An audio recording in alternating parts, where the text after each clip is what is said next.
Hey YouTube, it's Adrian. Just before we get you to this video, do me a favor and head over to pageantlaunch.com. We are starting the world's first dedicated pageant review site, and I would love for you to join our launch team. All you need to do is put in your email address. It's completely free. We are looking to make a pageant industry that is safe, transparent, and fair. I know it's like that most of the time, but over the last year, it's become very evident that it's not like that all of the time. So head over to pageantlaunch.com, put in your email address, and let's get you to this video. Hi, my name is Marisa Paige Butler. I am Miss Maine Earth 2020, and this is my interview with the Pageant Project.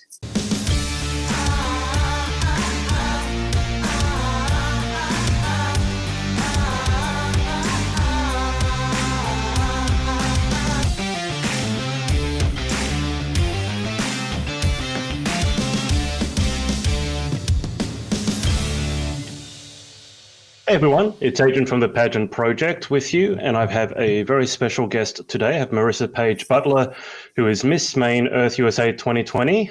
Marisa, welcome to the show. Thank you for having me. I'm looking forward to it. There's been a lot of people looking forward to having a chat with you. First of all, Marisa, obviously you're over from a different place from most of my recent interviews anyway. You're over in America. Why don't you tell us a little bit about where you are at the moment, because I always like to find out all the bits I can about America. So currently I'm living in San Diego. I was born and raised in Maine, so that is where I got the title for Miss Maine Earth 2020. They didn't have a contestant for that slot, and they did see that I was one of the contestants that was going to be competing for the Miss California Earth title. Unfortunately, that one got canceled due to COVID, so they were reaching out to some of the delegates that had ties to other states to try to get as much of the delegates from the California pageant over into national so they could actually compete, which I think was actually a really wonderful thing that the directors were doing for the girls. So yeah, I live in San Diego, work as a financial advisor out here, but yes, grew up in Maine. Is Maine where Maine lobsters come from? Yes, it is. So the funny thing is I failed miserably as being a Miss Maine when I was Miss Maine USA in 2016 because I don't actually eat lobster. And so I remember one of the events I went to was the Maine Lobster Festival. And so that was actually the first time I had a lobster. And yeah, it was really good. But now I'm vegetarian, so I don't really have a chance to eat those anymore. But no, it was good, but it was weird. It's something I just never ate growing up living in Maine. You would think that would be like a quintessential part of growing up there, but I always thought it was a little gross. I always tried to actually steal them from my mom when she was cooking them because I wanted one as a pet. I always thought that they were really cool, and I hated the way they were cooked. So I would steal them out of like my mom's like kitchen and like go play with them for a few hours. And my mom would come and take my friend away and boil it, unfortunately. So that kind of put me off to them for a number of years. So that's why I never really ate them.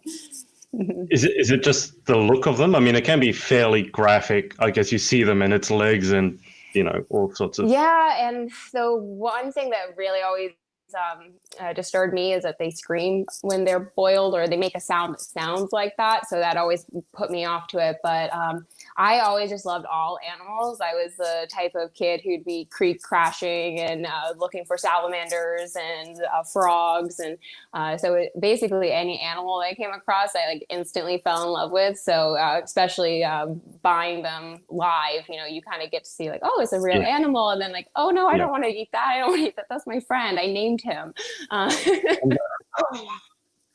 I understand where you're coming from with I was I'm not a vegetarian now, but I was vegan actually for a period of about a year. And when I went to America, I was excited to try lobster. It was one of the only things that I knew when I went to America. I wanted to try lobster. I got it fresh, live, as you said, and I knew I had to boil it, but I don't like throwing them in when they're live. So I thought, okay, I'm going to do the humane thing and kill it first. And this involved a very large cleaver that I put through its head. And it made that noise that you're talking about. It's very real. I can't describe it. I don't know how they make it, but it made that horrific noise. And I had the knife, and I hit it too hard because I was nervous. I never killed anything before. I never want to kill anything again. And it got stuck in the chopping board underneath.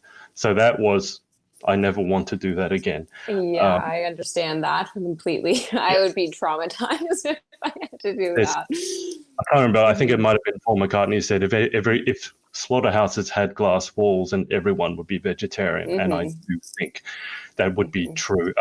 Guys watching, if you have any questions for Marisa, just type them in the comments. As most of you will know, got a bunch of people jumping on. I don't know how many of these are familiar to you. We've got Lauren Parkinson. Has said, Hi, hey, Lauren. Chloe's over in Ireland. Said, All hey, the girls. Megan. Lauren has also said that I've had a haircut, which I have had. And she's also said, I used to turn my shoe boxes into like little places to put bugs. So that's actually funny. Me and my cousin, we used to collect these little tree frogs that would come up in the springtime in Maine. And we put them in these little jars and would go around our neighborhood trying to sell them to our neighbors. We were trying to be little entrepreneurs. And then I remember it was one of our neighbors just like, I'll give you $5 for the whole jar. And I bet you he just let them go in his backyard. Like those poor frogs are going to die on these like 5-year-olds trying to make a buck. So I definitely have done something similar, Lauren. Have you continued with the entrepreneurial spirit? So now yes. So I'm in the beginning stages of launching my own swimwear line. So it's going to be made from sustainable and recycled materials. So all the bathing suits, the plastic component within that material is going to all be sourced from recycled plastic. So I'm getting actually my first samples on Wednesday, so hopefully I like them. One of them I'm hoping to wear for the prelim for Miss Earth. So I think that'll be really exciting. Not only representing an environmental organization, but also wearing a bathing suit made from recycled materials. So I think those things kind of go hand in hand. So I'm really excited about the Miss Earth organization because I've always had a real big interest in the environment and animals specifically, and that's where my entrepreneurial side is going, is thinking what are some ways that we can, create a different products, but do it a little bit more responsibly. So I'm really excited for that, but very beginning stages. And I definitely being by myself and this whole quarantine has given me so much more time to dedicate towards that. So this is actually something that I've been planning on doing for a number of years now. And this kind of gave me the push I needed to actually get out there and start putting the groundwork in and actually taking that leap. Because, entering into owning your own business is intimidating, and, it's something that you can easily put off, like, I'm not ready yet. Maybe next year. So I think that's one of the graces that we've had as far as this quarantine is there's time that you have to reflect on your life and think, what is it I really want to do? What is it I've been saying I wanted to do forever and haven't had time to do? Well, now you have that time, so you don't have that excuse anymore. So that's actually why I actually transitioned to being vegetarian recently. It was during okay. Yes. So it's been 2.5 months now.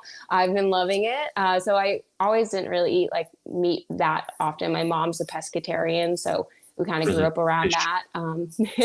But yeah, so it's just this time I've just tried to dedicate towards learning new things, such as new recipes. That way, when I go back to my day-to-day life, I'll already kind of have all those tools needed to carry on these things that I've been wanting to do for a long time. So definitely have been trying to use that time to the best of my ability.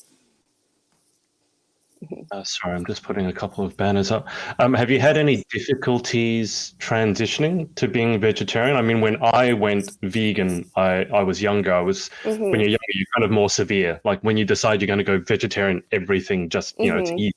As you get a bit older with the temptations and being locked in quarantine, it's got to be a little bit more difficult. Have you found any part of the transition difficult, or it's been fairly easy? I'd say the thing I was surprised about the most is that I haven't had any cravings for meat. That was something I thought was going to be really hard to get over. But I haven't had any of that. The one thing I did notice is that working out, I was a little bit, had a harder time recovering from my workouts. I was a bit more sore. So that was just because I haven't figured out my protein levels quite yet. So I added in a protein shake, and now everything is fine. I just drink those on the days that I work out, and now I feel back to normal. But other than that, I feel like my and I don't know if it's just because I'm not out and about, and so this could all be just coincidence, but I feel like my skin has gotten a lot better. I've been feeling really energized. So far everything has been like pretty positive, except for just, like I said, a little bit of extra muscle fatigue, but definitely something that's an easy fix. But we'll see if I end up missing something. If I go home, I'm hoping to go back home to Maine at some point soon, just because I'm still working remotely from home. So being able to spend some time with my family, I don't really get to spend, would be nice. But my family, we do these barbecues basically every single weekend. So I know that will be a hard temptation for sure. My mom always said that the pulled pork has always been like her biggest thing. And then when she smells it, like at our barbecue, she's like, oh, it makes it so hard to just stay on the path. But so at least I'll have my mom there, who also is vegetarian, pescatarian, but so there'll be some options for me, which would be a little bit easier than someone who's going back home to a family that eats all meats, for example. Being vegetarian is difficult at barbecue time. I mean, the pulled pork, I've always said bacon, the smell of bacon frying up for most people is very, very difficult to resist. But I guess at least you're not alone. Marisa, I'm going to ask you more about Miss Earth, obviously, just in a second. But Lauren's asked a question here, which you might as well answer now. I would love to hear about how Marisa won the sports round in Miss World and what it entailed. What training did you do to prepare? So obviously, if people watching don't know, you were Miss Earth USA, Miss Earth America. Miss World, Miss World America. Too early in the morning for me, Marisa. So, Lauren's question. So when I went to Miss World, that was really one of my main goals. Going to Miss World was to win the sports challenge. So I was a 3-sport athlete in college. I played soccer, lacrosse, and cheering.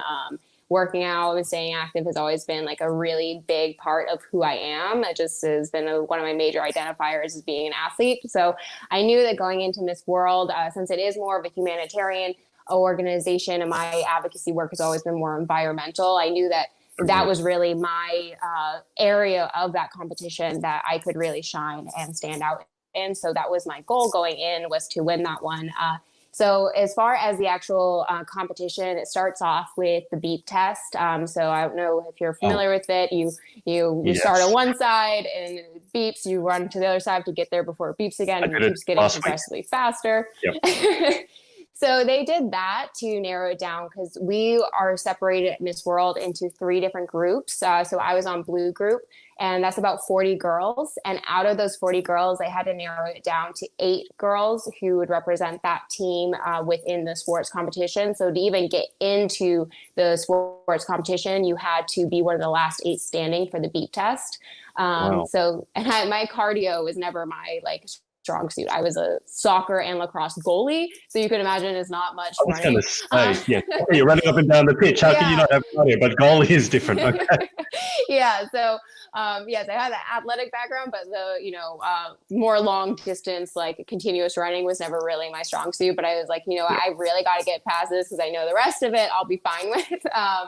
So got through that round. Then the next round was a long jump, and thankfully, actually, my trainer, who I think I kind of luck out a little bit. My trainer is also my boyfriend, so I have a little bit more access to. That makes it cheaper. Yes, a little bit more access to the training that I needed to get ready for this. What was really awesome is that I had never done a long jump in my life, but one of the things that my trainer was working with me on before I had left was actually a very similar motion. So I was like, okay, well, at least I have that. So on that one, I got second place, so the second longest long jump out of the group, and that's including the yellow and red group as well. So overall, right. And then we went on to the sprint. So it's kind of like running the course of a football field, but we were on the beach. So loose sand and sprinting is not necessarily a good mix. I can tell you from personal experience, because that's where I broke my foot. So I broke my foot. Yes, in China. On sand, which is what I understand, playing your ankle. That's what it's supposed to strengthen. How did you break your foot? So it was like, so equivalent, like bone on the hand would have been like right about here on the foot. So it Yeah. was like a little bit up higher. And I guess it was just a pressure break. So because I was pressing off too hard Okay. against the sand, something happened. I think there must have been something that there must have been an old injury that must have happened because I can't Yeah. imagine it. I was literally just running. And then all Yeah. of a sudden I Exactly. felt my foot felt really strange. And I thought, maybe I just, sprained my ankle. Like it Mm. didn't like swell up too bad or anything. I didn't even know my foot was broken until 2.5 or 3 months later because it wasn't getting better. I had returned back to the States. Still was feeling off. So I finally went into the doctor and got an x-ray like, well, yep, you broke your foot. So you're going to have to be in a boot for the next couple months. So that was a funny thing. Dear But me. so after that, obviously, I mean, I was in a lot of pain, but I had already gone through most of it. So they, at that point, asked me if I wanted my alternate because they had a few extra girls within the blue team as alternates in case there were any injuries. And I was like, you know Mm. what? Our next thing is swimming. Even at worst case, if something's really Yeah. wrong, I'm not putting any weight on it. I've already gotten because I got second place in both the long jump and then the sprints. And I was like, I just need to get like a top 4 or top 5, placement in the swimming, and I could win this. I was like, I'm not going to throw this away. But funny thing is, I'm actually terrified of swimming. So it was like a very big, like emotional moment for me because when I was growing up, I used to go to the summer camp, and I had asthma as a kid. So they would make us go and do swimming lessons every single day. And Mm. I would have an asthma attack in the water every single day. And you would think after a certain point, they would be like, okay, Marissa, you don't have to do that anymore. Like, Maybe you you don't shouldn't. have to do the Yeah. swimming. Like, just stick to all like the land activities we have for you. No, we had to keep doing that. So I get a little uncomfortable when I'm in water that's too deep to touch the Yeah. bottom. So I already was not feeling like swimming, but I knew that was going to be a very likely scenario because at Miss World, they tend to have swimming rounds. So I was like, what, I'm just going to go try to swim as fast as I can, which is not very fast. I have a few videos my friend had taken while I was in the water, and I was like swimming all different directions and like super slow. It's like, but somehow I was able to like pull it off by the skin of my teeth and get like just enough placement I needed to like win the whole overarching competition. So, and one thing that really stood out to me was during that time, Julia Morley actually came over to me. She had heard that I was very uncomfortable with the swimming, had heard that I had gotten injured. She came over to me and she actually bandaged and wrapped my foot herself. So this is the owner of the entire Miss World organization. Yeah. And just the fact that she would come over and like take care of one of the girls that was having a little bit of a hard time, but was, pushing through it and give that type of support. That meant a lot to me. So that was a really nice moment that kind of stood out. And for me, I'd say winning the Miss World Sportswoman was, since that was my goal, that was kind of like my winning moment at Miss World. Like that was my goal. That was what I wanted to accomplish. And so when they called out USA as the winner, like I started crying. Like all the girls in the blue group completely like surrounded me. I lifted above people's heads and like cheering and chanting. And I think that was honestly one of my favorite all-time wins in any type of pageant or any type of competition throughout the whole course of my life, including any of my sports games, cheering competitions, all of it. There's probably nothing I had felt more proud of, hearing, my name in the United States called as the winner for something I was trying very hard for a very long time. Yeah. I have to take you all the way back to the beginning, the beep test, because I'm doing beep tests at the moment. Do you remember the score that you got? I don't actually, but I will give you a little bit of advice. So in the beginning, I was basically walking. So what I would do is when I would hear the beep, I would count within my head until the next beep. That way I'd have a little bit of time, because then they do that like beep, beep, beep, and that's the next level. So that's when I knew to start counting. then that way I could help pace myself a little bit more. So that's kind of how I approached it. And luckily we did the beep test a lot in school when I was growing up. So at least I had all of that tools. I know a lot of the girls who were competing from different countries, they never did the beep test in like PE growing up. So they didn't even know what it was. So I think there was definitely a little bit of an advantage there, just having had that in my background before. Definitely. It could be quite traumatic doing the beat test, I think, for the first time at an international pageant when you've never had it before. Chloe has asked, and she's over in Ireland, I once competed in my national Miss Earth contest. It was so much fun. I met so many friends, educated me a lot on the environment. Do they have make your own eco costume section at USA Nationals? They don't, unfortunately. I think that would have been really fun to participate in. I have seen that in different countries' national pageants before. So I know some of the things that they have at Miss Earth that they don't have at Miss Earth USA right now would actually be that. And then they have at Miss Earth, they have a no makeup interview round, which I think is actually really cool. So unfortunately, we don't have all of those at Miss Earth right as of the moment, but they are doing a great job. I mean, one of the things that they're doing is there is an optional talent competition, which I'm participating in. So I'm very excited about that. Like I said, so our theme, we have our swimsuit competition is Eco Angels this year. So there's a lot of fun things to look forward to for sure. Are you able to disclose your talent? Yeah, so because this is going to be the way that they're doing the talent competition this year is we're submitting video entries. So it's not going to be a live competition as they have done in the past. But I actually just recorded my video the other day. I'm singing Colors of the Wind. So my background actually has been more so within opera. As far as my singing background goes, but I've recently been trying to transition a little bit more to different styles of music. And Colors of the Wind was actually the song that got me interested in singing in the first place. So when I was about 13, I was singing the song all the time around my house. I was like 12 or 13 at the time. And my mom comes up to me. She's like, I'm really glad you're passionate about this, but if you're gonna sing, can we at least get you lessons so it doesn't sound horrible? But she said it much nicer than that, but that was like the message that was received. Like, you need to get some lessons if I'm gonna have to hear you. So she actually signed me up. My sister is a phenomenal opera singer, so I was very resistant to doing any type of opera at first because I didn't want to be like in her shadow type of a deal.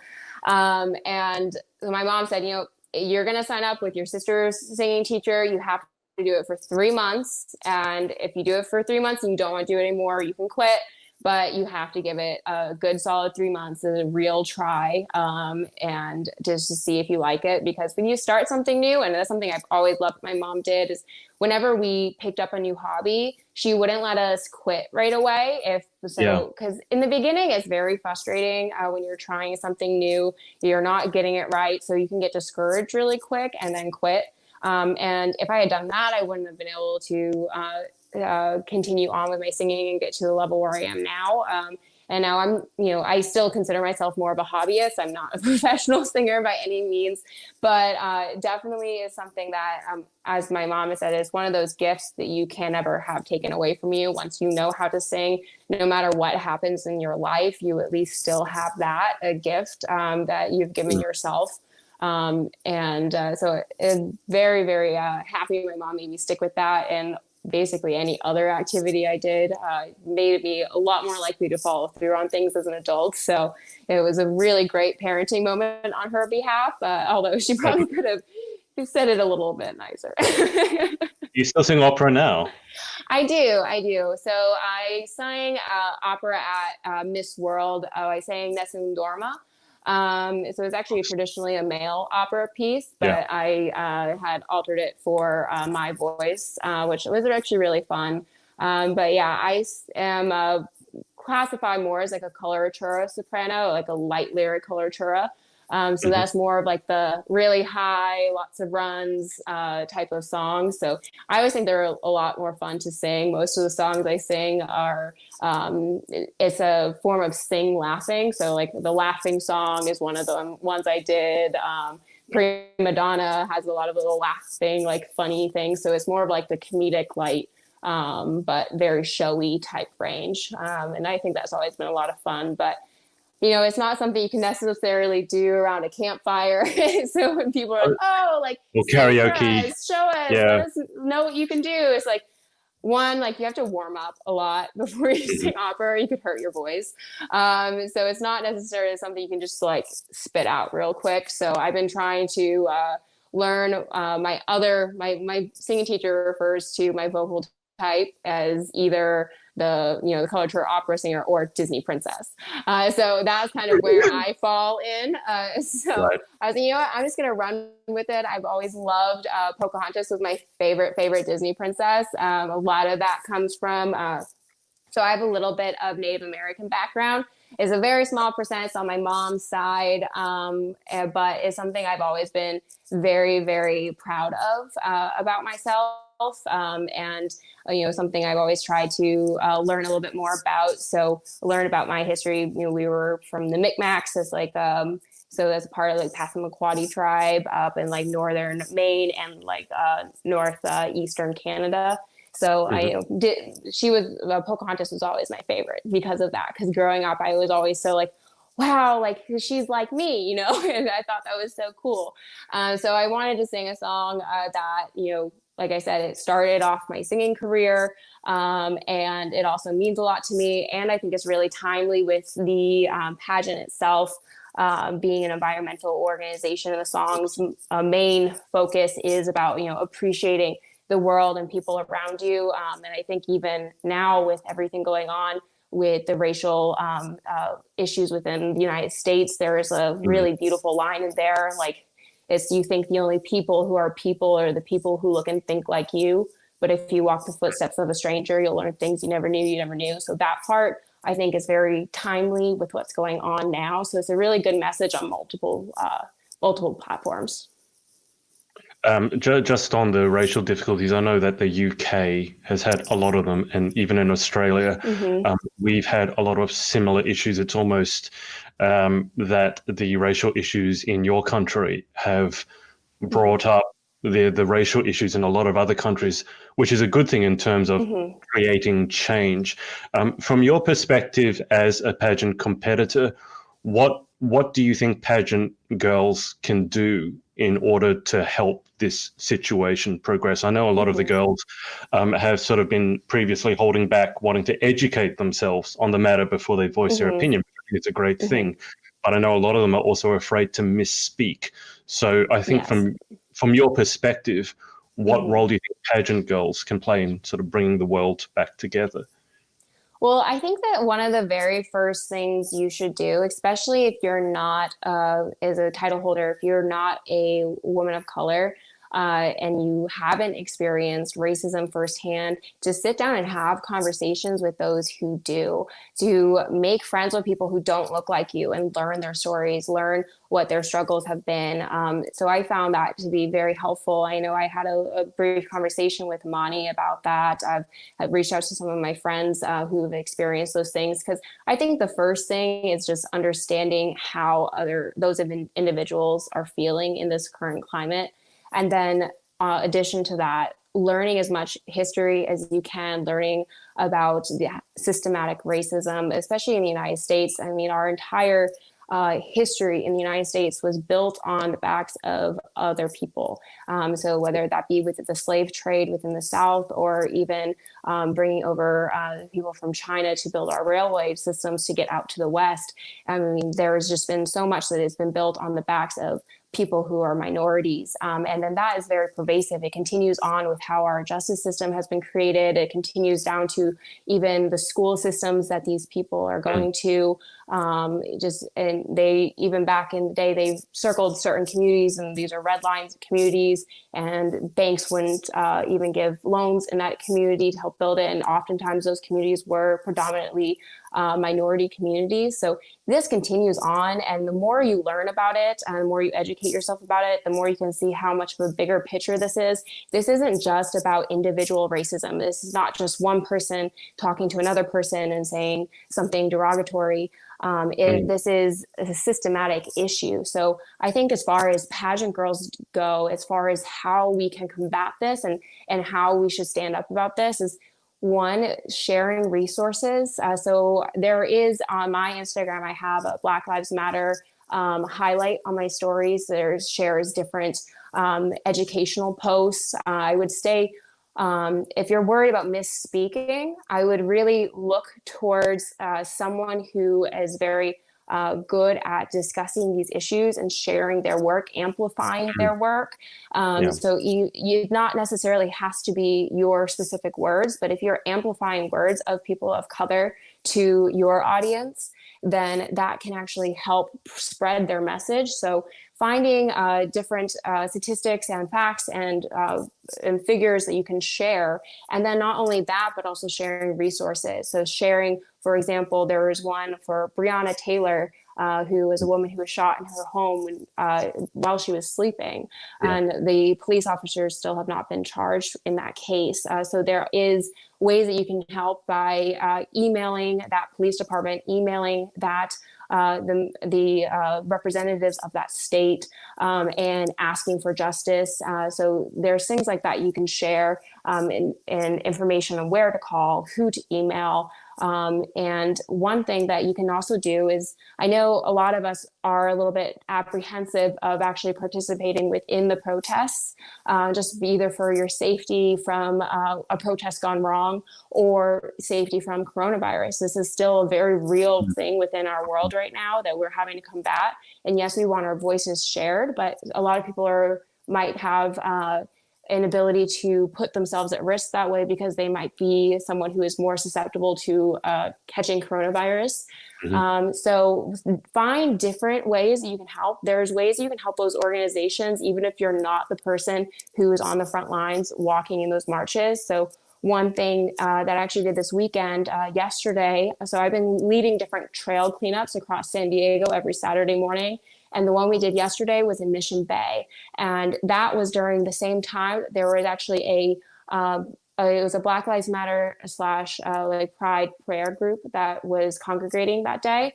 And so instead of actually going and participating within that group, one thing that I was doing was supporting that group by cleaning up after them so that there was less of a negative impact for people to focus on. That way that their positive work can be focused on. So there's a lot of different ways that you can get involved in whatever way you feel comfortable. But I think that the very first step is, to get yourself outside of your own bubble and your own comfort zone. I mean, growing up in Maine, it's the whitest state in the country.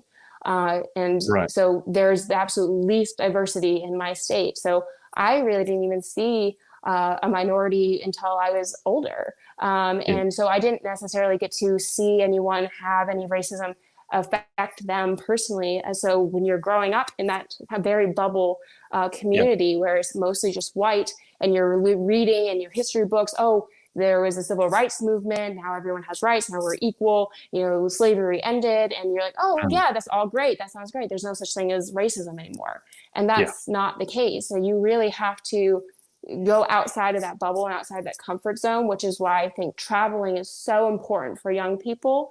And that's something that I've noticed that in when I was studying abroad in the UK and meeting my friends who grew up in Europe versus the people who grew up in the United States, there's this so many more young people in Europe travel simply because the states. So, I mean, with our states, they're about the size of countries. So, you might travel a lot within the states, but as far as culturally, there's not as much differences. There are some differences between states, but it's not as much as in between different countries. So I feel like there is almost an advantage for people who have grown up in Europe for being able to be exposed to not only more diversity, but also more ideals, more cultures. And it gives them a little bit more of an ability to be able to understand what other people are going through because they've had personal experience and have seen that firsthand. So one thing I'd really suggest for any of my United States pageant girls is travel as much as you can and try to make friends with people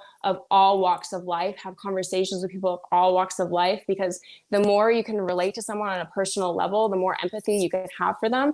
And then the more you'll be willing to do that hard work as far as researching and challenging your own preconceived notions and really trying to break that barrier. So that's definitely something that I think is one of the first steps, is just reaching out and listening to the people who is most affected by what is going on currently. It's really interesting you say that, because I often say that you need to deliberately seek out opinions that are different to your own, so that you can broaden your horizons. So it's very similar to traveling, because that's what you do when you go to another country. It's interesting you say that, because I've noticed that from America, that the Americans that I've met who've traveled a lot overseas seem to have a very different perspective than the ones who haven't. I don't think that's just in America. I think that's anyone. If you haven't been exposed to other cultures, I think there's always a piece of you that's missing. So I take your point about widening your perspective. We'll just quickly go through these comments. So Lauren has said that she loves long jump. She's very sporty, and that she was once rescued by a lifeguard. Chloe has said that she still has nightmares about the beach in school. And Lauren asked what your talent was, which we've covered.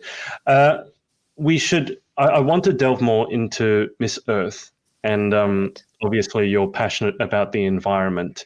You've mentioned you recently transitioned into being a vegetarian, and Danielle Latimer is one of your friends, and she's the one that suggested that I interview you. And I know that you know her well, and that she's similar to yourself. She's a vegetarian.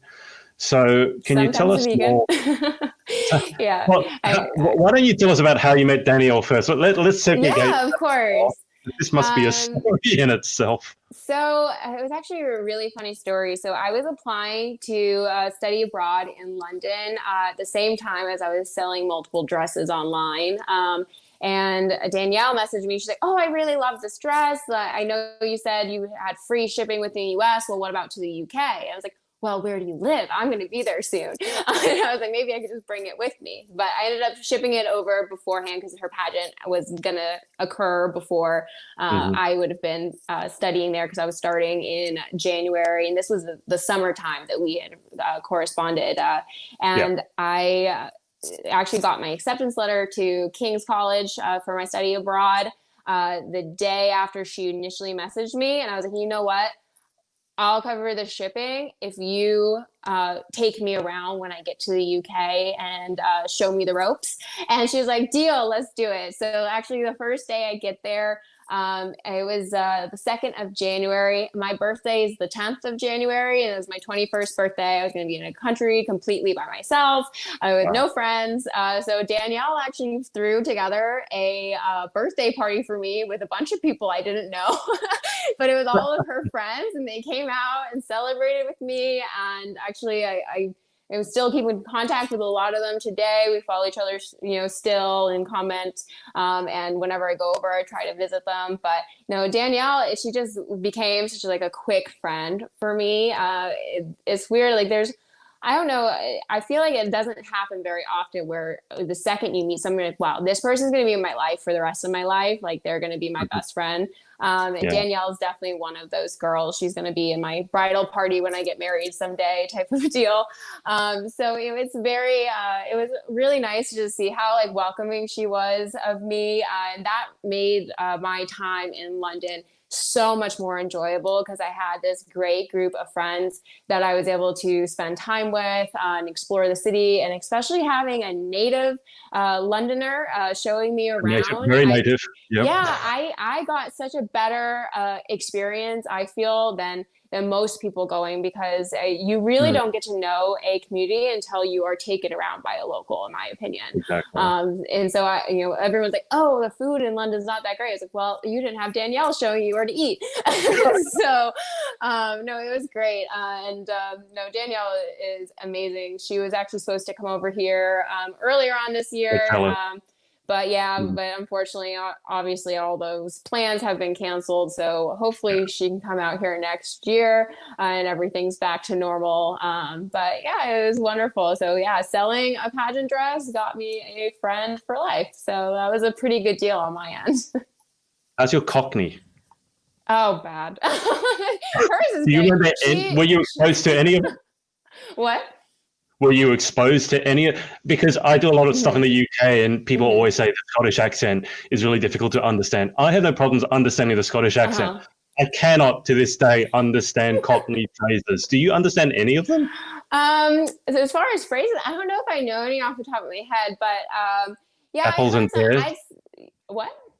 Apples and pears? No, I don't know if I've heard that one. So I probably wasn't exposed to it as much. But I will say the one that was always the hardest for me was the thick Irish accent, which is kind of funny because my family is Irish. But for some reason, anytime I was out in like a pub or something when I was in London, I'd always have like this very drunk Irish man talking to me, and like it happened everywhere I went. It was just I always ended up talking to an Irish bloke, and I was always like, "What? Wait, what? Can you repeat that? What?"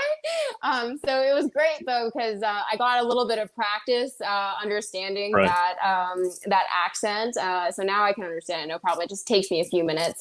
But when I went over, I actually went to Ireland in 2018 for a trip when I was Miss World. Actually, it was 2019, but when I was for Miss World America, our fitness wear sponsor was R&R Fits was located in Ireland, so they had a trip for us to go out there, which was really amazing.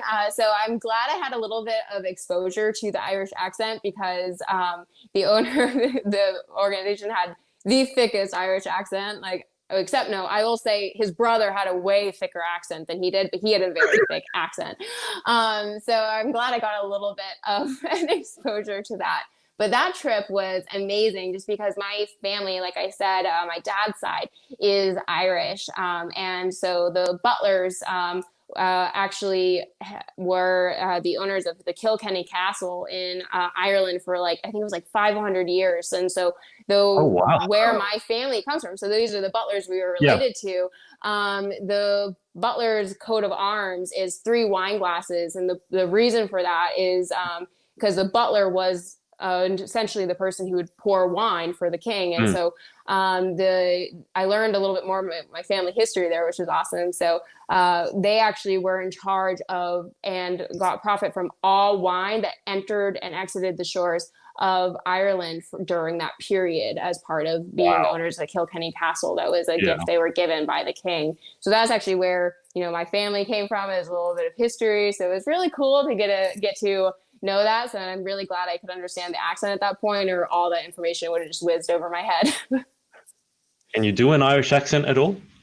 No, I'm so bad at that. So the only accents I really can do is when I'm singing. So the best you'll get is as far as a Cockney accent is if I'm singing a little Eliza Doolittle, and I don't even know if I want to do it, but it's one of the first songs I had to sing was "All I Want Is a Room Somewhere." It was that one. And I was I remember my singing teacher being "You should never do accents." So I really try to not do any type of accents, but it is a little bit easier, I find, singing for me than it is talking, just because, I sing in different languages all the time. So I kind of have to switch my dialect anyways. But yeah, no, I'm horrible at accents. I think the only British accent I have ever done is quoting Harry Potter. I'm surprised you struggled with the Irish accent more so than the Scottish. Although, were you exposed to the Scottish accent at all? A little bit, but for some reason that one didn't really. It wasn't as hard for me to understand. I don't know why. I know for a lot of people it is, but it was always the Irish accent that I had the hardest time with. I actually remember my favorite story I got from, and we'll do a little tangent story. My favorite drunk Irishman story I've ever had. Was he took probably about like a half an hour to tell the story, but I'll sum it up. So he was on his bachelor party, so I think they call it a stag party over there. So he was telling the story about how he proposed to his now fiance. He was like, well, I took her on this romantic trip down to Spain, and we went out onto the dock, so looking over the ocean, over the sunset. I got down on one knee, and she said yes. And he's like, but if you ask for her side of the story, he took me out to a dock. I can't swim, and he was between me and the land, so I had no other choice but to say yes to this guy. But that whole story took probably like a half an hour for him to tell me, because I had to say what so many times. I hate having to do that. I hate having to ask people to repeat themselves. So I've been trying very, very hard to understand accents going forward. But like I said, growing up in Maine, I didn't have much exposure to any of that. Well, it's very dangerous to just nod and agree with something when you don't know what has been said. So as annoying as it is to ask what 1,000 times, I think it's worth to just say yes when you have no idea what's being said. I do love the Irish people. We have St. Patrick's Day here, obviously, and we've got a large Irish community, and it's a massive, massive thing. There isn't much sobriety during that day. There was endless Guinness on tap, and that was my first exposure to the Irish community. I describe them as the most aggressively friendly people you'll ever meet. Yes, 100%. Insist on you dancing, insist on you having fun, and if you don't, they'll grab you and they will make you have fun. I was a bit taken aback. Yeah, I always had it was always a fun interaction because I don't drink alcohol. So trying to explain that to them was always a bit of a struggle. I wouldn't understand that. Have a Guinness. So I actually, out of anything that I would drink, I actually don't mind a Guinness. I learned how to properly pour Guinness from one of the oldest thatch roof pubs in Ireland, the owner himself. Wow. So I think that was really cool. But yeah, no, I don't drink alcohol. So you can imagine what our banter back and forth was like when they found that out. Sober American from Maine and a drunk Irish. Yeah, that would be hilarious just to watch on the outside. What's the secret to pouring a Guinness? There aren't many people who know this. So what's the secret to pouring a Guinness? So he showed me that on an actual Guinness pint, there is a little part within the logo that you fill it up and then you start tipping it back. So it's tipped kind of sideways while you're filling it, and then slowly tip it straight. But it's after you get to a certain level. I think it's like where like the G is on the Guinness. I can't remember perfectly, but he did show me at that point, and it was fun. So I got to not only pour a round of Guinness for everyone in the pub, which was about like 20 people. So I got some practice for sure. And then of course they, like you said, very aggressively friendly. They're like, oh, you sing opera? Sing for us right now. So I had to and I won't take no. No taking no for an answer. So I had a little mini concert in this really old fashioned Irish pub, which I think was like one of my favorite parts about the trip. But yeah, definitely such a friendly, amazing group of people. Every single person I met in Ireland was just so sweet and genuine. So been a lot of fun and very boisterous. It must have been so fascinating going through adventures like that and not drinking alcohol. I remember them. Well, yeah, they may not, but you go, I remember you. That is helpful that you can remember them. Chloe, as I said, is from Ireland, so if she can't even understand and she said, "Yeah, come back to Ireland." When Corona is all over, so many of us had travel plans and we can't act on any of them now. Marisa, I normally lead the interview with this, but I didn't get a chance to ask you. So I'll ask you now, can you tell us just briefly about how you got involved in pageantry in the first place, obviously leading through to your current position as Miss Maine Earth? So when I was actually doing my senior photos for when I was graduating high school, the photographer I had used was actually the photographer for the Miss Maine USA pageant, and she suggested that I did the Teen USA pageant. So I competed for Miss Maine Teen USA 2012 and got first runner-up. And that was my real first exposure to pageants. Going into it, I was like, oh, it's like all those like kind of airheady girls who just are like pretty and like walking around like, and I, at the time, like I said, I was a 3-sport athlete, and in high school I was a super nerd. Like I graduated top 10 in my class, like took all AP classes, and I was like, oh yeah, well this will be cakewalk, I went in, and then I was like, wait, like every single one of these girls is like super accomplished, so well spoken, and like I didn't know anything about hair or makeup. I was a super tomboy, so like I never wore a dress, never worn heels, and I was like, wow, I'm really way in over my head. But I remember the one thing that really stood out to me was the reigning title holders at the time. Just the way that they spoke and the way that they carried themselves. It was just, there was so much poise and grace. And I remember thinking, I really want to be able to be that type of person that can enter into a room and people feel that way about me. I thought that was such an amazing gift that they had received by being title holders, and that personal growth and development.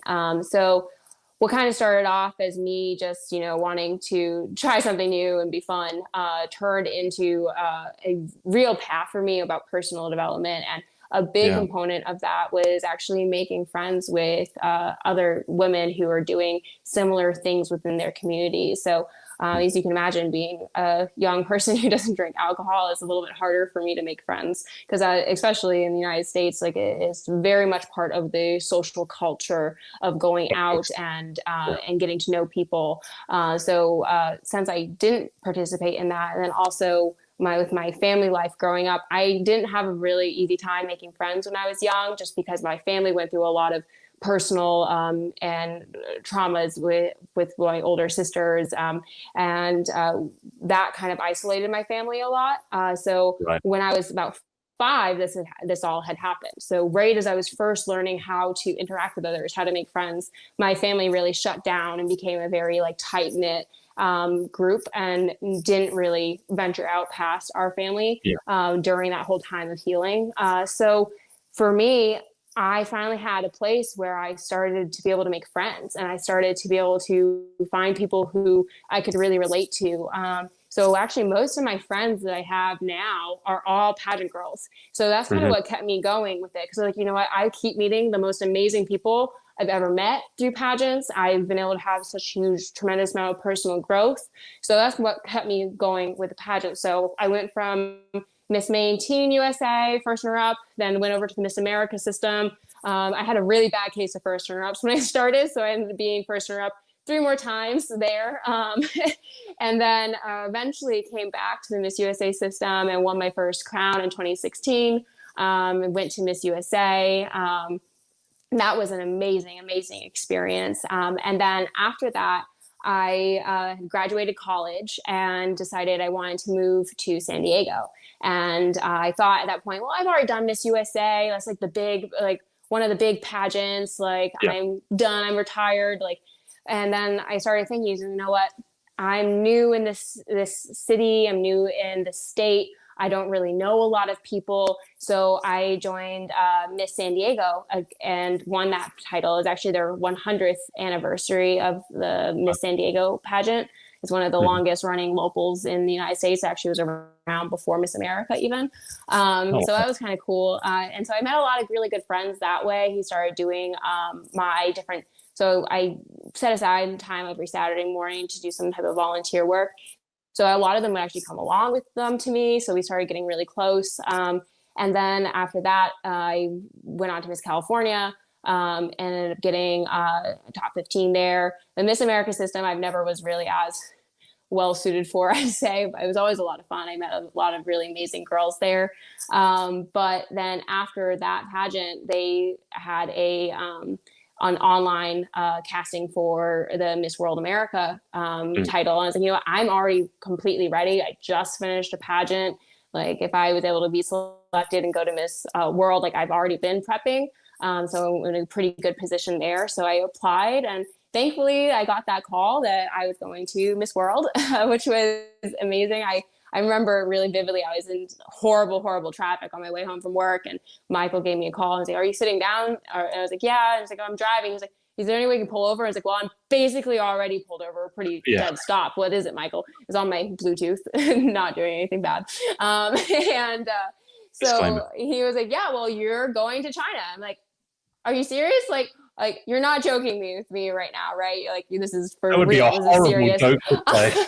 Well, Just like, kidding. honestly, I had such like it felt like there's no way it could have been real for me, because I was like, I had submitted, I kept putting off and putting off submitting the application. I submitted it pretty last minute to them, because I just didn't think that like I would have been picked. But I thought that it was just such an amazing opportunity to have. And then being able to go to Miss World and then meeting all the girls there, that was probably the most life-changing moment of my life. Just, I mean, you're there for over a month in a different country, being able to go to Sanya. So Sanya is like the Hawaii of China. It's like a Wow. island off of the mainland that's a little bit more tropical, more of like their vacation destination. So that was a lot of fun. It's super beautiful, and all the people were so welcoming, so nice. And being able to meet all those girls, talk about going from like no diversity in your life to like every single country and is being represented. Like there's every single different ethnicity, every single different type of language and dialect being spoken. And that was such a life-changing moment for me. And I remember there was some of my favorite highlights from Miss World. One, I was over there during Thanksgiving. So obviously the United States is the only place that celebrates Thanksgiving. So but for me, with my family, is one of the holidays that my family celebrates that means a lot personally to me. Is my favorite one with my family. So that will be actually a hard one for me with the vegetarian thing, giving up Thanksgiving traditional. So I was feeling really down the days leading up to Thanksgiving, and Vanessa had noticed that I was not really myself, and she was kind of prying. She's like, so what's wrong? What's going on? Like, why are you upset? And I explained it to her. I was like, I'm just really missing my family. It's been a few years since I've spent Thanksgiving with them, since I moved to San Diego, and now I'm not even celebrating it at all. I'm in a different country, And then she was like, you know what, after rehearsals, come over to my hotel room. We'll just hang out and have a good time. And so I show up, and then all of a sudden 20 girls burst out of her closet and like, surprise, happy Thanksgiving. And like, they all brought like a smorgasbord of like different snacks they had like hidden in their rooms. And like, they were like, we couldn't get a turkey, but we got Miss Turkey. I hope that's okay. So, yeah, and it was one of my favorite moments, because they then asked, so what are some of the traditions that you do that you're missing out on? And one of them is going around the table and saying what we're thankful for. So the whole group of us sat together on this big king size bed in a big circle and went around sharing things we were thankful for. And that was really eye-opening for me, because just some of the things that these girls were saying they were thankful for, like I would have never even had thought. Miss Nicaragua, for example, stood out for me, because she was saying she was thankful she was even able to go, because leading up to the pageant, her town was actually taken over and then again, it was translated, so I don't know the exact term, but it's some type of like gang related thing had taken over her town, and they were basically locked down for 6 months and weren't able to leave their home for fearing of their safety. And thankfully they were able to remove those people just prior to her being able to go to Miss World. And so her sharing that, just like it really touched like my soul, like to be able to hear like, and if you had met her, so Jocelyn, she's an amazing woman. So she didn't really speak much English, but she was, I speak a little Spanish, so we were able to kind of talk back and forth. But she had the most positive outlook out of any single girl that was at that pageant. And you would have never have known if she hadn't had shared this with us, that is what she was dealing with. And to be able to see how positive she had stayed, having gone through something like that, it really made me even more thankful for everything that I had within my life, because it really put things in perspective for me. Just being able to have autonomy over where you can go and leave your home. So that was very...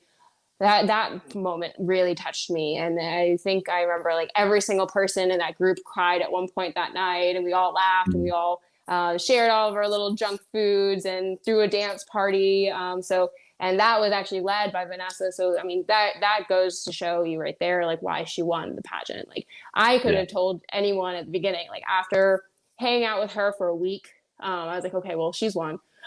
So at least for me, like I was like, you know what, I'm team Vanessa all the way. So actually that reaction after she won, so like you can kind of see in the background of when she's announced, she's like, oh my God, like, and the way the stage was set up is they actually had all the contestants on the stage at the same time.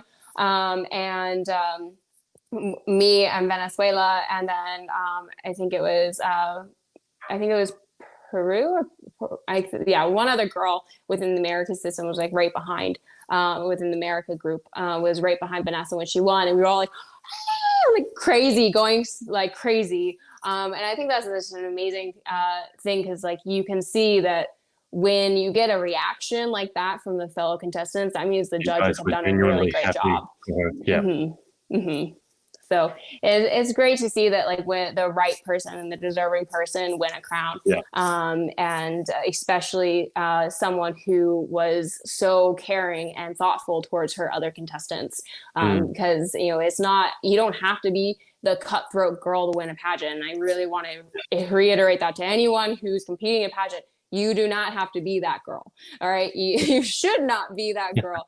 You should be the girl that's helping everyone else out with their lashes, who's helping everyone else zip up their dress. Like I zipped up Vanessa's dress before she went out and won Miss World, and I'll be able to say, hey, I helped. So, so being that person, not only like, there's only one crown, but there's a million friends for you to make along the way within pageants. And I honestly think that the people I've met, the people who've come into my life through pageants, have been the biggest gift that I've received, far more than any crown or sash. It's really been the people and how they've changed my life and my perspective.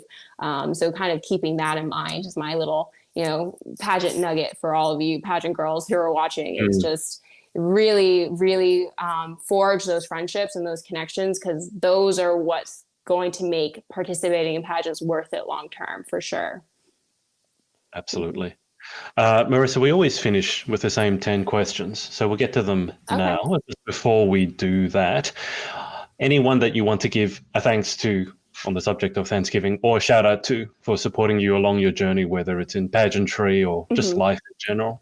Yeah, well, a big one for Danielle, and not only for setting up this interview, but Danielle was really like my big sister coming through pageant. So when I had met Danielle, I hadn't won my major title yet, or any major title at that point. And she really helped me a lot figuring out, pageants in general, especially with styling and all that. I would send her pictures like, oh, do you like this? Do you like that? Because like I said, I was a tomboy that didn't come really easily to me. So she was a huge, huge help. And then Renee Atelier is a dress company that I model for. They've been so supportive ever since I started working with them, providing me wardrobe for all my pageant appearances and also for my competition. So they'll be making my dress for Miss Earth USA. Yeah. So I'm really excited about that. And then obviously big thanks, Jamie, my trainer and boyfriend, who, without whom I probably wouldn't have been able to win. He helped me win Miss California swimsuit, the very last one that they'll have. And then also the Miss World Sportswoman. So those are some of the people who are really big and part of my pageant journey. And obviously my mom and dad, they traveled across the entire world to go and support me. Wow. So I think, and not only that, my mom not only was supporting me, but she was supporting all my friends who didn't have parents who came to Miss World. So she had little signs for each one of them. It's like, yeah, go Turkey, go Malta, go Mexico, so she was really great in doing that, and also, forcing me to do my singing lessons back in the day. So yes, those are the people I'd really like to thank before we end this. Sounds good. Okay, here we go. Final 10 questions. Question 1. What is your favorite word? My favorite word, dynamic. So my dad always said that the best thing you can do in life is to be adaptable. So to be dynamic, to be always changing, always growing.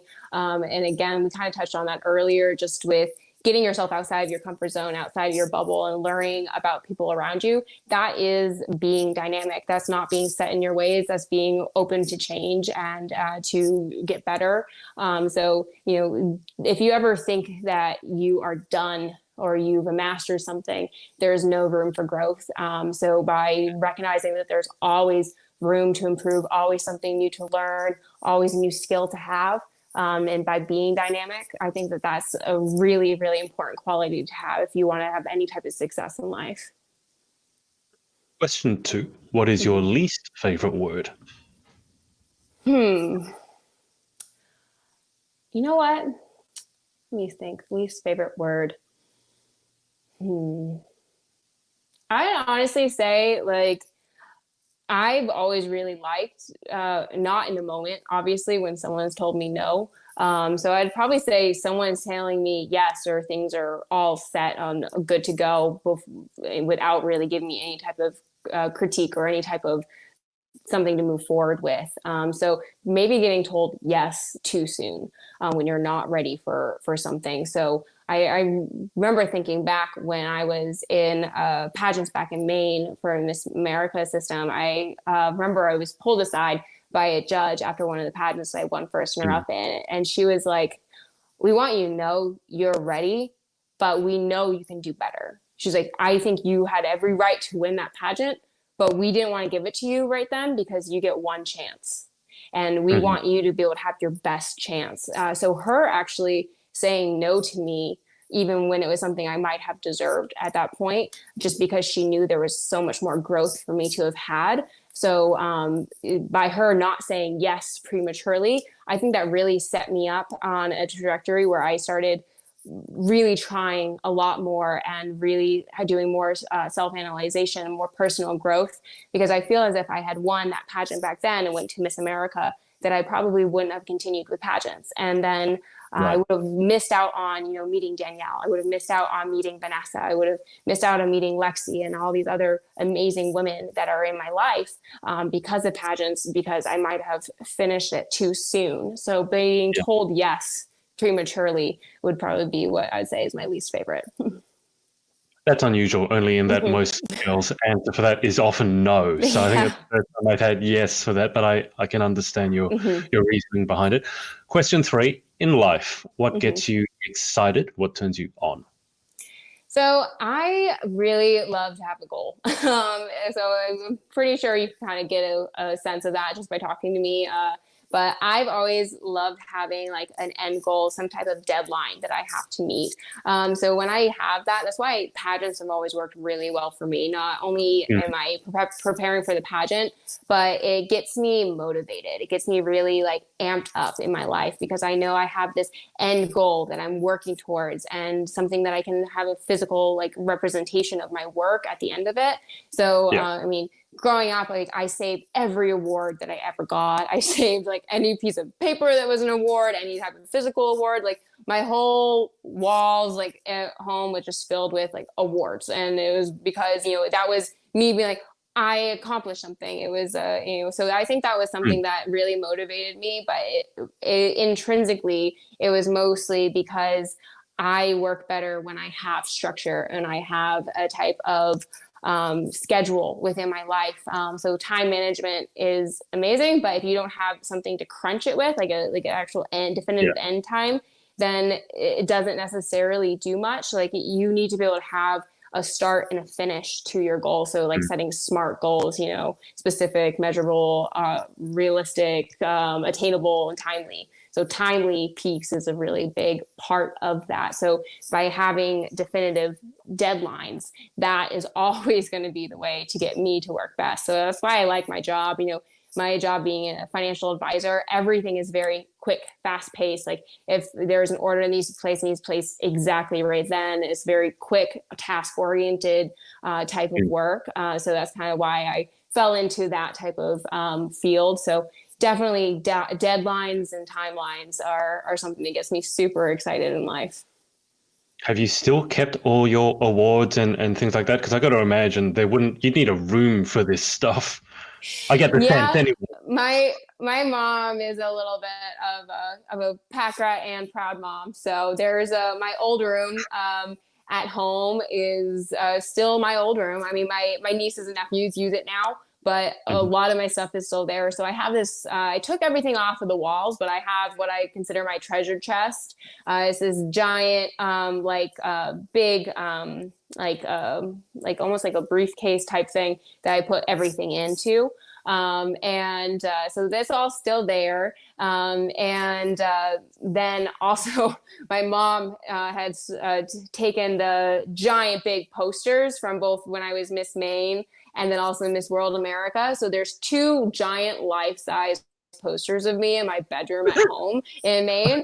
It's very weird when I go home and I'm staying there because my sisters always joke, it's like you died, Marisa. Like our whole house is just like pictures of you. It's like a shrine.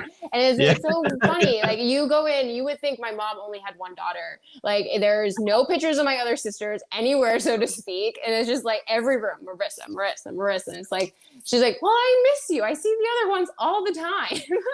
And so they joke that they're going to make like some type of like funny photo, like instead of it being serious, but get it blown up really big. So my mom's like, well, Marisa, does all those like photo shoots and she sends me prints and like, so, if you sent me prints, I'd put them up. And so they're trying to do some type of funny, like joke photo that they can blow up for my mom. Be like, well, here, put this on your mantle now. And it's going to be someone that she probably won't want to put up. So that's going to be like the joke. But yeah, I definitely got a little bit of flack from my sisters because I'm one of 3 girls. And then we also had a foster sister growing up, so like really one of 4. So to be the only one who has pictures up in our house, I feel kind of bad. But hey, that's not my mom, not me. Dear me. Sibling rivalry. Okay, question 4. What turns you off? Question 3 was what turns you on. Question 4 was what turns you off. So for that, it would just be, I've never, like I said, I don't really drink. I don't really like the whole partying type scene. So that is one of the big things that kind of turns me off, whether it's from a friend or a boyfriend or anything. Like I've never really been really drawn to that. For me, like I don't like the feeling of not being in control of myself and what's going on around me. So that one, just like kind of the party scene, it just never has been something for me. So I'd say that was probably one of my bigger turnoffs is just, being a little bit too divested into that scene and having that kind of run your life. So that's kind of the type of people I don't necessarily hang out with very often. Mm-hmm. Sure. Question 5. What sound or noise do you love? Oh, actually, this one's really nice.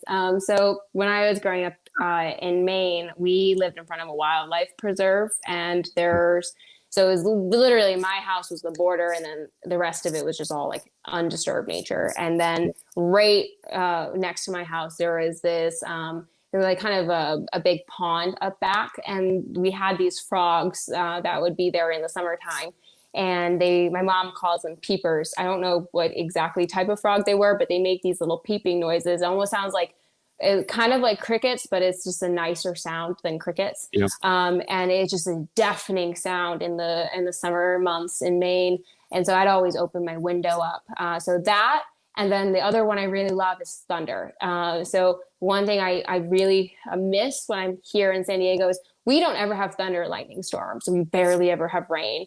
So that's something I definitely miss. That happened a lot in the summer months in Maine.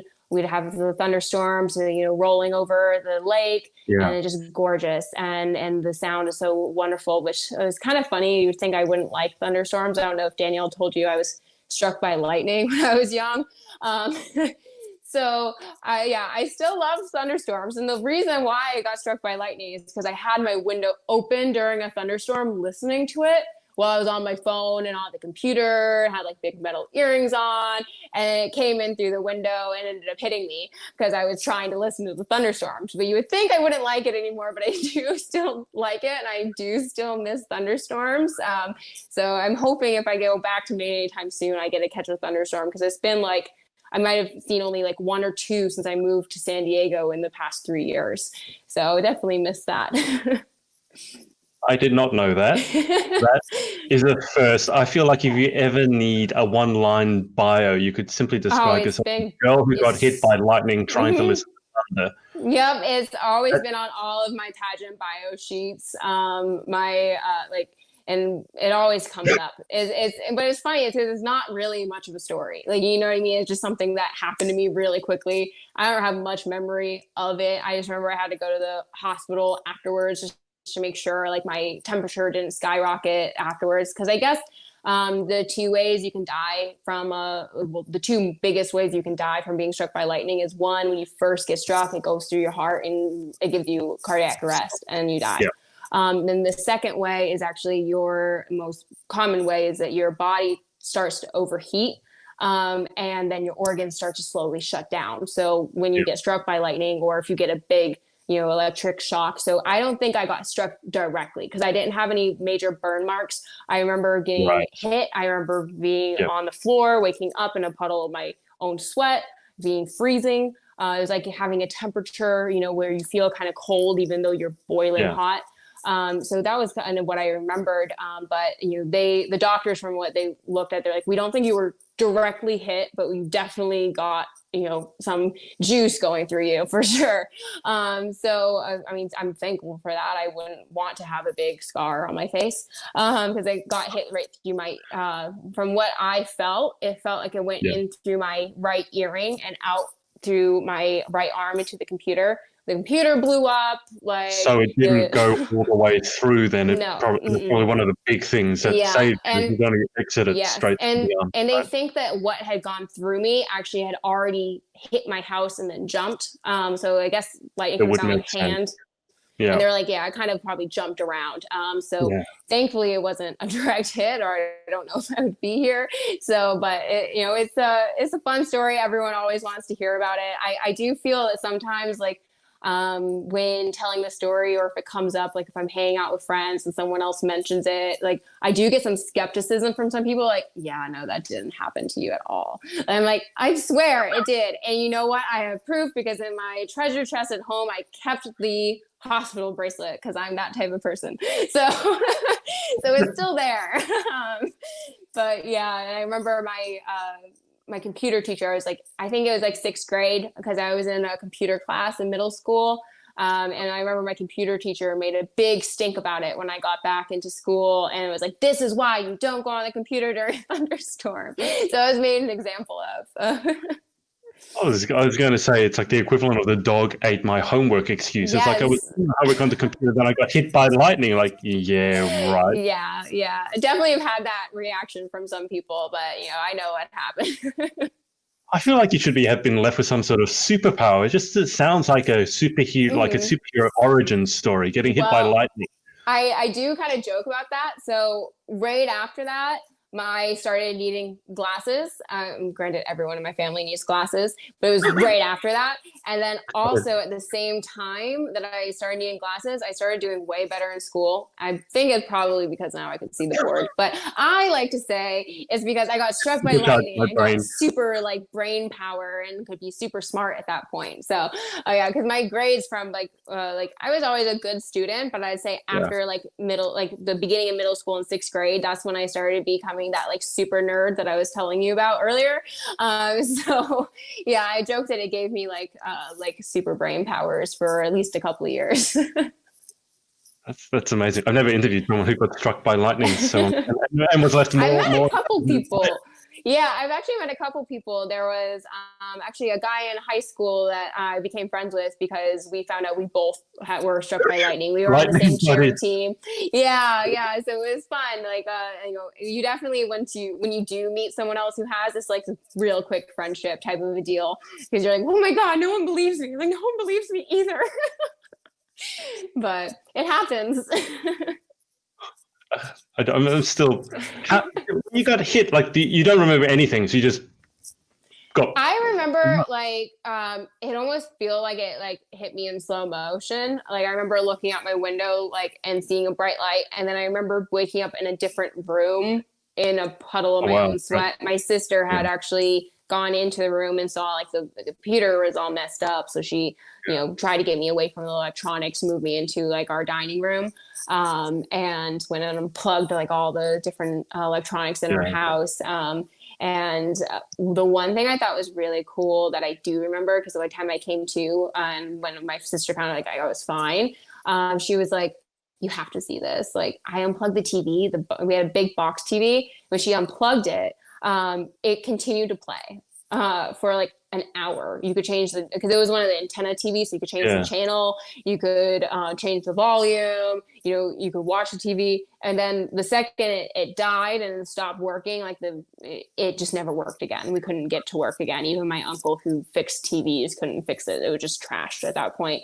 But I thought that was really weird that it just had so much electricity go through it that it was able to remain on with it unplugged for an extended period of time. So that was one thing I do remember. And I remember being having to stay overnight in the hospital, but it wasn't like everything checked out fine with me. Like my temperature wasn't skyrocketing or anything. So they just do that to just monitor just in case. Observation. Yeah. Okay. Well, that is one hell of a story. Question 6. What sound or noise do you hate? It's actually funny. My dog has this basket for his toys, and on the outside it has a different material than the inside. If he ever scratches the outside of it, it's like it's almost like the sound on like the chalkboard. It's like this like weird high pitched scratchy sound. I hate it. It's anything that's like those thicker like more like rugged material, and if you scratch it, like that sound, it freaks me out. Freaks me out so bad. Right. Okay. Question 7. If you could have any one superpower, what would you pick and why? I think I should be able to wield lightning, I was going to say, you got that one set. Yeah, just give me all storms powers, but no, I think flying would, like, my real thing would be fun. Like, I mean, who wouldn't want to be able to fly? Then I could go visit Danielle anytime I wanted. Don't have to worry about the airplanes or coronavirus. You just fly home. Just don't fly through a thunderstorm. Yeah, that would be bad. Don't need to take 2 of that one. No. Question 8. What job or occupation other than your own would you most like to attempt? So one thing I've actually been planning on is I would like to become a professor in my later years on in life. So I studied economics in a college, and I would like to continue on with that. So I focused on behavioral economics, and some actually did a little bit of environmental economics as well when I was over in London. But behavioral economics is really cool. It's like a mix between economics and then psychology. So actually most people who have won Nobel Prize in economics have been psychologists. It's not even been economists. So one of the things I'd really like to do is to teach behavioral economics as a professor in the later years of my life. So right now I want to continue working within my field in finance because I always really admired professors who had a full career before coming and teaching us, because I feel like it's a little bit more applicable knowledge that they are giving their students. And I always had a little bit more respect for them just because I knew, like, hey, I'm trying to go out into the world and into the workforce. I'd like to know what that's like. And so to be able to have a professor who's able to articulate that, I always really appreciated. So I'd love to be a professor. I've always wanted to be a teacher. Growing up, I actually wanted to be a history teacher, like a high school history teacher. My dad was like, you know what, can you pick something that might make a little bit more money? So I was like, okay, fine, I'll do this, and then I'll be a professor later on in life. He was like, good, sounds like a plan. So yeah, I'd love to be a teacher. That's something I've always wanted to do. Well, pageantry certainly doesn't make you any money. Pageantry is a very good way of doing the opposite of making any money. I know. Which is funny because my dad always has been so supportive of pageants. Like, out of most like dads, like I think that my dad's always been like one of the more supportive dads within pageantry. He always says, if you can get up on stage in a bikini and heels for the sole purpose of being judged, you should never, ever, ever fear having a conversation with anyone in your life, because that was way harder. So he's always been a super big support. He's come to almost every single one Unfortunately, he won't be able to be at Miss Earth USA because he is one of the people who are a little bit higher risk for coronavirus, having some pre-existing lung conditions. But so this will be one of the first ones he's not going to be able to make it to, unfortunately. But my mom will be there, and I know he'll be watching from home if he can. I'm sure he'll be cheering you on in spirit. Yes. Question 9. What job or occupation other than your own would you definitely not like to attempt? Let me see. I don't know. That was hard. I've spent so much time trying to figure out what I want to do that I don't know if I've really tried to figure out what I don't want to do. I don't know. I think one thing I have kind of shied away from was going into modeling. So I do modeling kind of on the side as more of like a hobby. But the reason why I never really wanted to try that full-fledged as my sole career path is, like I said, I'm very motivated by schedule and like timeline and knowing what I'm going to be doing from day to day. So just because there's so much more uncertainty on when you're going to book next, when you're going to work next, where your next paycheck's coming from, that's something that I just have never felt comfortable with personally. So even though I love modeling, I love doing that, I'm very thankful I get to work with some brands pretty consistently, like Renee Atelier. But other than that, I don't think that I would ever be able to pursue that full time just because it doesn't really match up with how I like to view my job, which is something more stable and like that traditional 9-to-5 type of setup. So I can plan my life around that instead of kind of having everything up in the air. Yeah, that makes sense. Okay, final question. If heaven exists, what would you like to hear God say when you arrive at the pearly gates? Hopefully welcome instead of like, okay, bye. Bye, down you go. Yeah. I'd like to know that dogs are there. I think it'd be really sad if my childhood dog, Dusty, and then my current dog, Milo, my family dog, Wesley, like my 3 little boys, if they weren't able to be there, I'd be really, really devastated. So I'd hope God would be like, oh, by the way, dogs do go to heaven. So that's what I would hope he would say. Sounds good to me. Okay, well, Marisa, that's about it. Thank you so much for your time. Well, thank you for having me. It was so much fun. I'm glad. I'll keep you on the line for just a second. We're going to thank everyone for watching, whether it's live or on the replay, and we will speak to you again very soon. All right, thank you. Hey guys, it's Adrian again. If you like this video, make sure to like and subscribe, and remember to head over to pageantlaunch.com and join the launch team for our pageant review site. All you need to do is put in your email address. Thanks, and speak to you next time.